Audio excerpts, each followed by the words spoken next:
Assalamualaikum warahmatullahi wabarakatuh. Bertemu lagi dengan Ibu Ajri. Di sini Ibu akan membahas materi tentang potensi sumber daya alam dan kemaritiman Indonesia. Oke, kita mulai. Di dalam materi ini kita harus tahu dulu daftar isi yang akan kita bahas.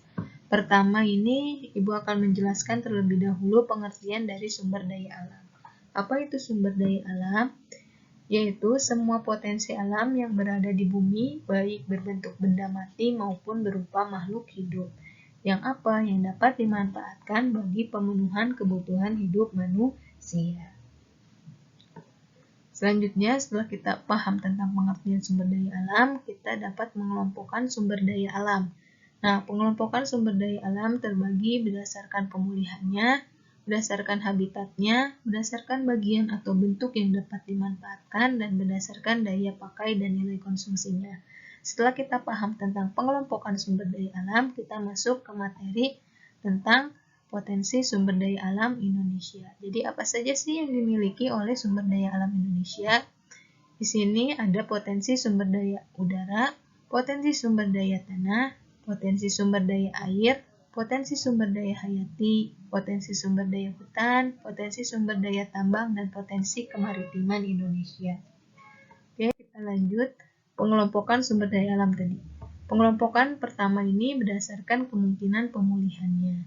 Berdasarkan pemulihannya dibagi lagi, ada berdasarkan terbarukan, yaitu renewable resource, yaitu sumber daya alam yang dapat dibentuk kembali dan hampir tidak dapat habis. Nah, ini bisa terjadi dengan dua cara, yaitu pertama dengan pembaruan melalui reproduksi.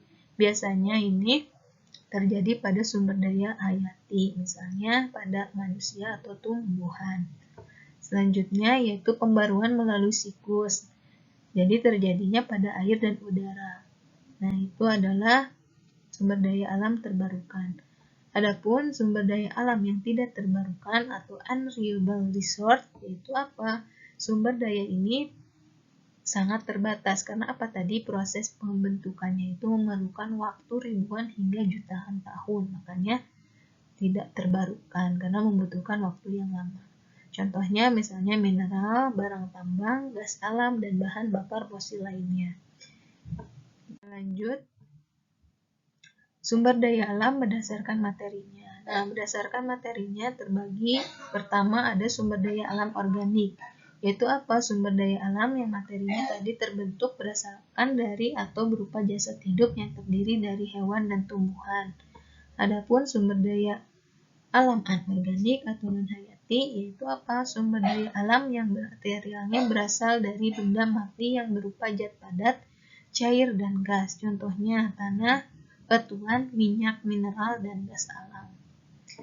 Selanjutnya ada sumber daya alam berdasarkan habitatnya. Berdasarkan habitatnya ada sumber daya alam terestris atau daratan, yaitu sumber daya yang mempunyai hubungan dengan tanah sebagai tempat lahan kegiatan manusia. Contohnya tanah untuk bahan industri, misalnya pembuatan genteng, pembuatan keramik, nah seperti itu. Terus sumber daya alam akuatik atau perairan, yaitu sumber daya alam yang ada hubungannya dengan air. Nah, contohnya danau, sungai, air hujan, dan air laut. Selanjutnya, sumber daya alam berdasarkan bagian atau bentuk yang dapat dimanfaatkan. Nah, berdasarkan sumber yang dapat dimanfaatkan, misalnya di sini ada sumber daya materi, yaitu apa? Sumber daya alamnya yang berbentuk materi. Misalnya di sini mineral magnetik, hematit, limotit, siderit, dan pasir kuarsa. Biasanya dimanfaatkan untuk kebutuhan manusia. Selanjutnya ada sumber daya hayati, yaitu apa? Sumber daya alam yang berbentuk makhluk hidup, yaitu hewan dan tumbuhan. Biasanya dimanfaatkan untuk materi ataupun energi manusia. Selanjutnya yaitu sumber daya energi. Nah, sumber daya alam yang berguna untuk menghasilkan energi, contohnya bahan bakar fosil. Bisa juga dimanfaatkan untuk memasak dan menggerakkan kendaraan, mesin, atau industri. Selanjutnya ada sumber daya ruang, yaitu apa? ruang atau tempat yang diperlukan manusia untuk melakukan aktivitas hidupnya. Biasanya dimanfaatkan untuk melakukan aktivitas makhluk hidup. Jadi ruang juga termasuk ke dalam sumber daya alam. Jadi ketika misalnya ruang itu semakin sempit, berarti semakin berkurangnya sumber daya ruang. Contohnya sumber daya waktu, ada lagi sumber daya waktu yaitu keberadaan sumber daya yang terkait dengan pemanfaatan sumber daya alam. Misalnya, air akan sulit didapat pada musim kemarau sehingga akan mempengaruhi pertanian. Jadi, sumber daya waktu ini mempengaruhi sumber daya yang lainnya. Jadi, ketika misalnya sumber daya itu semakin lama semakin digunakan terus-menerus, pasti akan mempengaruhi sumber daya waktunya. Nah, selanjutnya ada sumber daya alam berdasarkan daya pakai dan nilai konsumsinya. Ada yang dimaksud dengan sumber daya alam yang tidak cepat habis, yaitu apa? Sumber daya alam ini dipakai secara berulang hingga tidak cepat habis karena misalnya nilai konsumsinya relatif kecil karena penggunaannya itu sedikit. Misalnya contohnya intan, batu permata, dan logam mulia. Adapun yang kedua yaitu sumber daya alam yang cepat habis. Karena apa? Biasanya didaur ulangnya itu sangat sulit dan konsumsi atau nilai konsumsinya ini relatif tinggi. Jadi banyak digunakan tetapi pembentukannya sangat lama. Contohnya gas alam, bensin, dan bahan lainnya. Nah, sekarang kita masuk ke dalam potensi sumber daya alam Indonesia. Jadi apa sih potensi sumber daya alam Indonesia? Yaitu potensi-potensi yang dimiliki oleh negara Indonesia, karena negara Indonesia berdasarkan letak geografisnya itu sangat strategis karena memiliki daratan dan lautan yang luas, pasti memiliki kekayaan yang sangat melimpah, misalnya floranya, faunanya, maupun sumber daya alam yang lainnya. Nah, Indonesia ini terkenal akan kekayaannya sejak lama. Pulau Jawa hingga disebut sebagai Pulau Padi atau Jawa Dipa, sedangkan Pulau Sumatera itu disebut dengan nama Swarnadwipa yang berarti Pulau Emas. Adapun sumber daya yang dimiliki Indonesia dapat dikelompokkan menjadi beberapa. Bisa kita lihat ini beberapa gambar yang dimiliki oleh Indonesia, pertambangan, hutan, gas alam maupun kemaritimannya.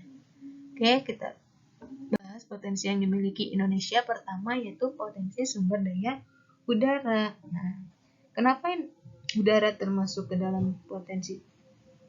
Karena udara sendiri itu sangat penting untuk kehidupan manusia.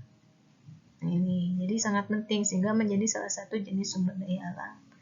Nah, Indonesia sebagai negara berdaulat memiliki kedaulatan yang penuh dan utuh terhadap ruang udara di atas wilayah NKRI sesuai dengan ketentuan dalam Konvensi Chicago tahun 1944 tentang penerbangan sipil internasional pada pasal 4 Undang-Undang Nomor 15 Tahun 1992 tentang penerbangan dan penjelasannya. Jadi selain memiliki daratan dan lautan yang luas, Indonesia juga memiliki cakupan potensi sumber daya udara yang luas karena udara bisa kita gunakan untuk penerbangan seperti itu.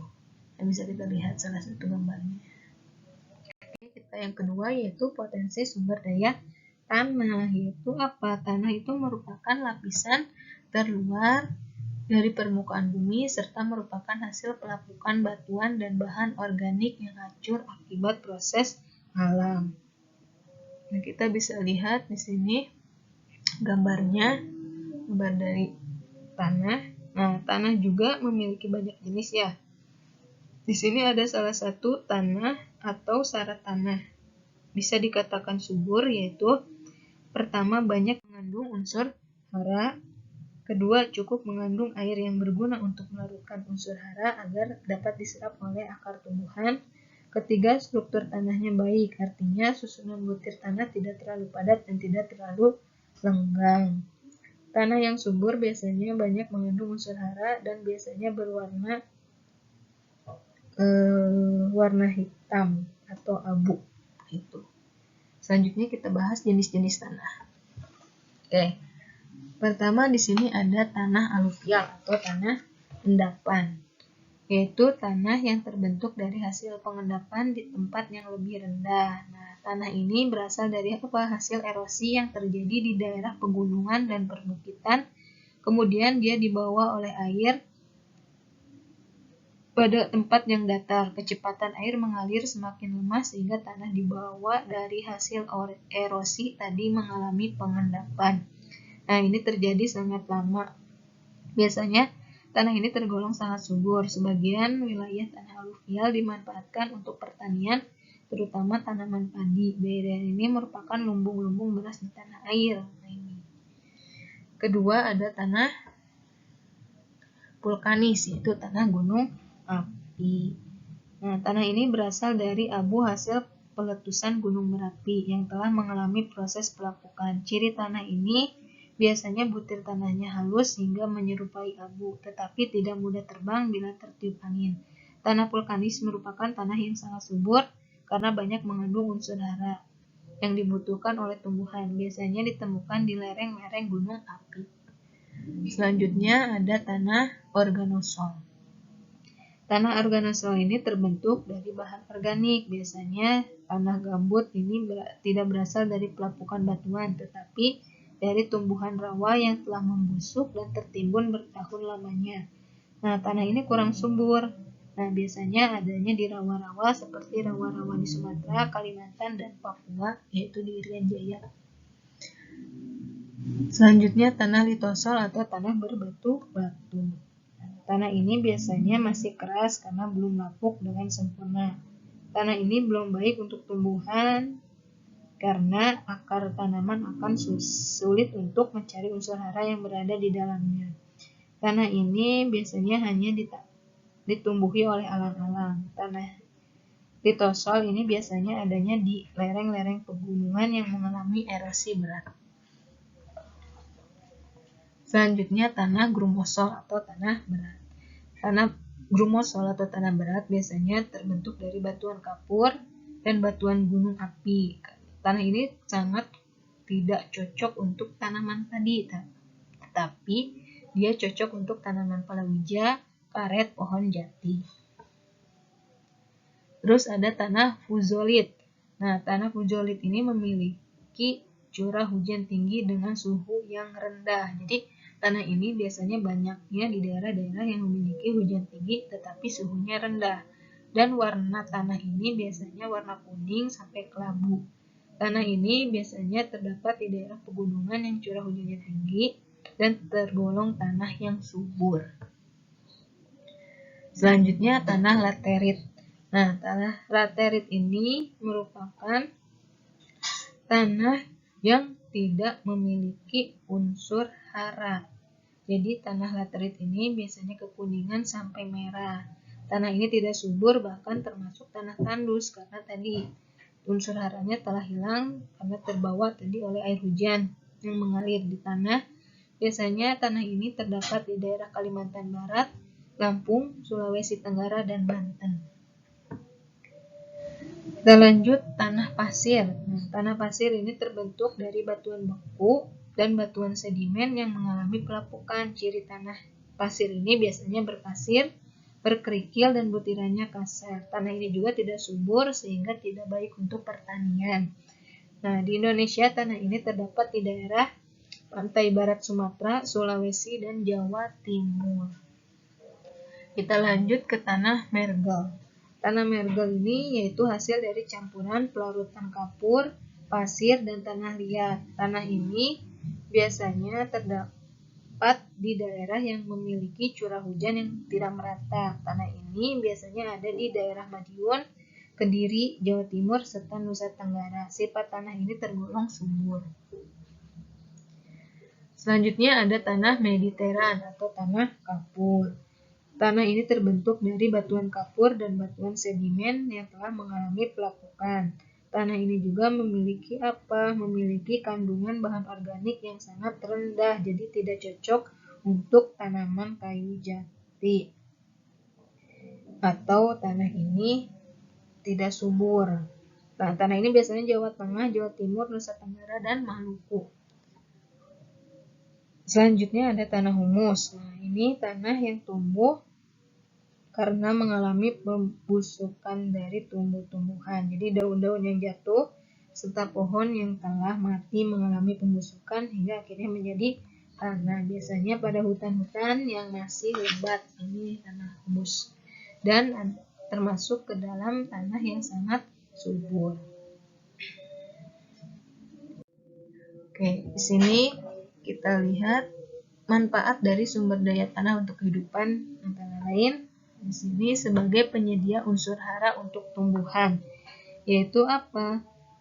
Unsur hara ini sangat dibutuhkan tumbuhan, merupakan salah satu faktor yang bisa mempengaruhi tingkat tumbuhan. Jadi jumlah dan jenis unsur hara yang tersedia di tanah itu sangat dibutuhkan oleh tumbuhan dan harus sesuai dan seimbang. Kedua, sebagai penyedia makanan untuk biota tanah. Jadi tanah juga menjadi habitat yang menguraikan sisa organisme mati menjadi bahan makanan yang dibutuhkan oleh tanaman dan organisme lainnya. Yang ketiga, sebagai habitat hidup dan melakukan kegiatan.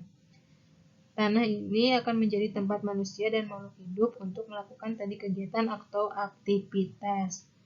Di dalam tanah juga itu akan hidup organisme tanah, misalnya ada cacing tanah.